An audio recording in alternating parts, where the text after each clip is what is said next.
Seven sisters જેને આપણે હવે અષ્ટલક્ષ્મી કહીએ છીએ, જેની પ્રકૃતિ લોકોને ખેંચીને લઈને આવે છે, એ જગ્યા એટલે ભારતનો પૂર્વોત્તર.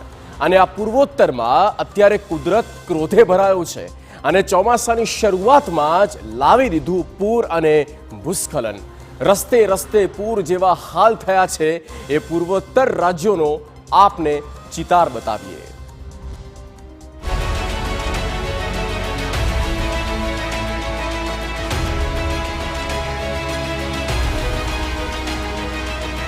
પૂર્વોત્તરમાં પૂર,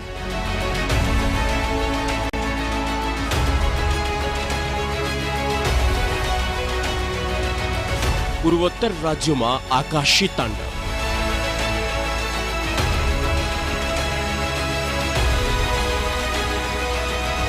સાત રાજ્યોની દશા એક સરખી.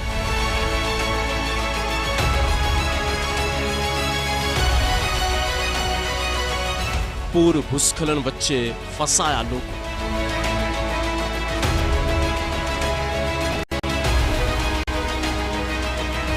રેસ્ક્યુ ઓપરેશન પૂરજોશમાં.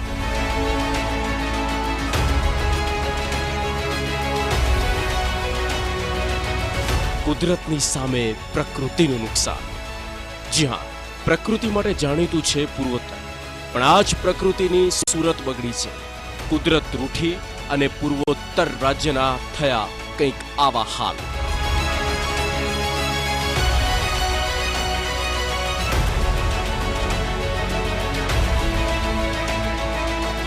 પૂર્વોત્તર રાજ્ય મણિપુરમાં છેલ્લા કેટલાક દિવસોથી વરસી રહેલા ભારે વરસાદ અને ભૂસ્ખલને મુશ્કેલી વધારી. ઇમ્ફાલ સહિત અનેક શહેરો રીતસર જળમગ્ન બની ગયા, જેના કારણે જનજીવન ઠપ થઈ ગયું છે. સતત વરસાદને કારણે અનેક શહેરમાં પૂરની સ્થિતિ પ્રવર્તી, જેના કારણે અંદાજે 20,000 જેટલા લોકો પ્રભાવિત થયા. મણિપુરમાં અત્યાર સુધી 3,365 ઘરોને નુકસાન થયું છે. રેસ્ક્યુ ટીમે અસરગ્રસ્ત જિલ્લાઓમાં 1,500થી વધુ લોકોને બચાવી તેમને સલામત સ્થળે ખસેડ્યા છે. પૂરને કારણે મણિપુરની 11.8 હેક્ટર ખેતીલાયક જમીન નાશ પામી છે.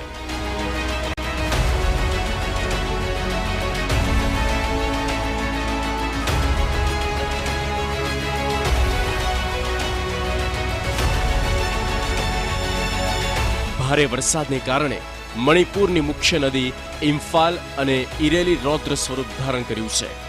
પૂરને કારણે અનેક ડેમ તૂટી રહ્યા છે. પરિણામે આસપાસના વિસ્તારો ડૂબી ગયા છે. મણિપુરની મોટાભાગની નદીઓ ખતરાના નિશાની ઉપર વહી.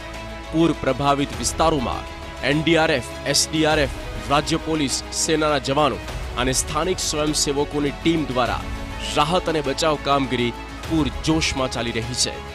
પૂર્વોત્તરના રાજ્યોમાં કુદરતી આફત, વરસાદ, પૂર અને ભૂસ્ખલને મચાવી તબાહી. આસામ, મણિપુર, મેઘાલય, ત્રિપુરામાં વરસાદ.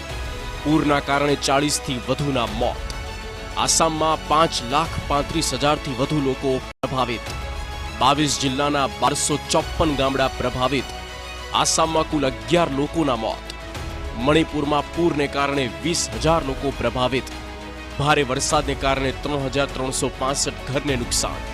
છેલ્લા 4 દિવસમાં ભૂસ્ખલનની 47 ઘટના. 1,500થી વધુ લોકોનું રેસ્ક્યુ કરાયું. પૂર્વોત્તરમાં વરસાદ અને પૂરને કારણે અનેક લોકો ફસાયા હતા. સિક્કિમના પૂર પ્રભાવિત વિસ્તારમાંથી 34 લોકોનું રેસ્ક્યુ કરવામાં આવ્યું. 2 MI-17 હેલિકોપ્ટર દ્વારા સુરક્ષિત રેસ્ક્યુ કરવામાં આવ્યું.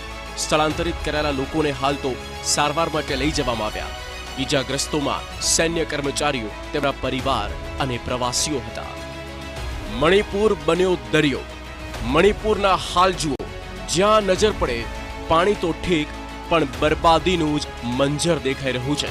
જે લોકો ફસાયા છે તે તમામનું રેસ્ક્યુ કરવામાં આવ્યું છે.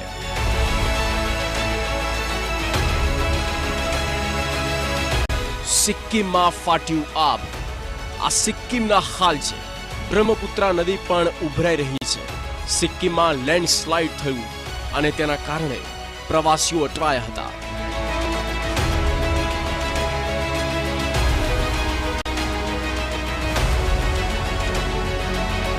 ત્રિપુરામાં પૂર જેવા હાલ.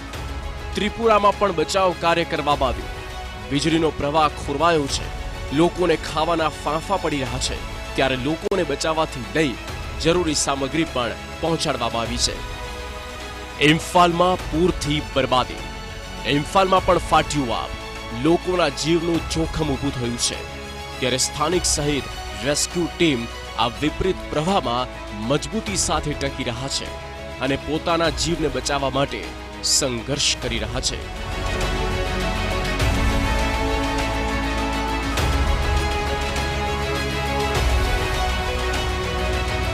કુદરત સામે લાચાર છે લોકો.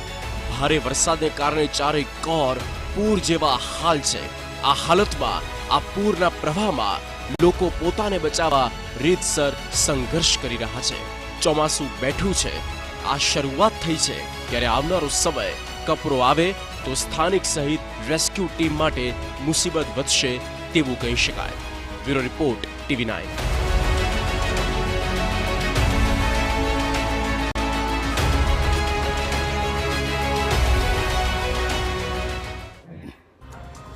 તો પાકિસ્તાને કરી